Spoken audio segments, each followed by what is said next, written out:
How do we deal with muscle cramps during our race? Hi, welcome to my channel. My name is Victor Vizcaino. I'm a high performance coach. And in this video, I am going to talk about cramping, specifically during our race or during a marathon. This is part 2 of a 3-part series. In the part 1, I talked more about the prevention of cramping. In this video, I'm going to talk more about what do we do the day of the race, while we're racing, and how do we treat a cramp if it happens during our race. And in part 3, I will talk about what we do when we cramp after the race. For today, once you get to the race, hopefully you did everything that we covered on part 1, such as making sure that you train really well. And by training, you also figured out what pace you are going to run the race at. Number 2, that you practice good hydration. You took all your electrolytes during your training, and also you consulted with your doctor, making sure everything's okay and you can go ahead and race. There's no deficiencies in minerals or vitamins such as potassium, magnesium, things like that. And number 4, you established a good stretching habit. You stretch regularly during your training. So now you're at the race. What do we do while we're racing, especially long race such as a marathon?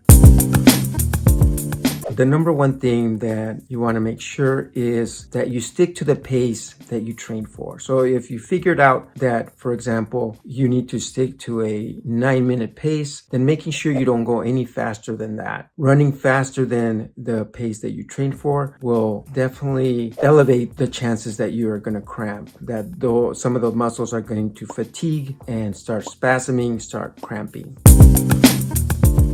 Second thing we want to do is you want to make sure that you're still practicing good hydration during the race and taking your electrolytes and your nutrition. If you didn't carry any extra gels or any nutrition or hydration, then you're making sure that you're stopping at the aid stations of the marathon. And there you are taking water, plus maybe they have Gatorade or other forms of hydration that include some electrolytes.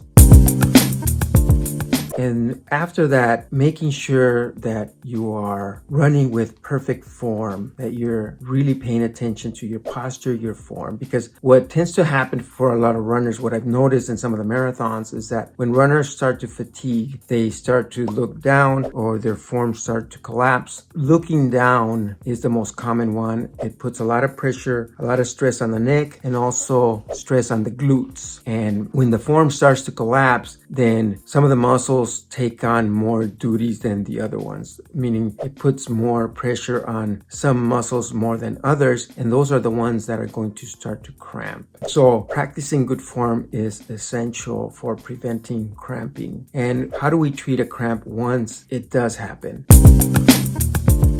The best thing that I could suggest is to make sure that you take a deep breath right when the cramp starts. Try to relax and then stretch that muscle. Stretch it really good. After you stretch, hopefully that'll alleviate, and then you pay attention back on your posture, your form, continue with good form, and hopefully you'll finish the race within your time and not suffering from any more cramping. So those are the tips. Make sure you stick to the pace. Make sure you hydrate, take the necessary nutrition during the race. Make sure that you are paying attention to your form, your posture, and during a cramp, making sure that you take deep breaths, you relax, you stretch it, and then focus back on your posture, your form, and continue your race. I wish you luck on your next race. And if you need a training plan that's going to prepare you so that you don't cramp, just click on the link below and get your free 16-week marathon plan. Thank you for listening. Stay tuned for part 3 of this series that's going to talk about what to do after the race, after your cramps. Thank you for listening. Till next time, please stay triumphant.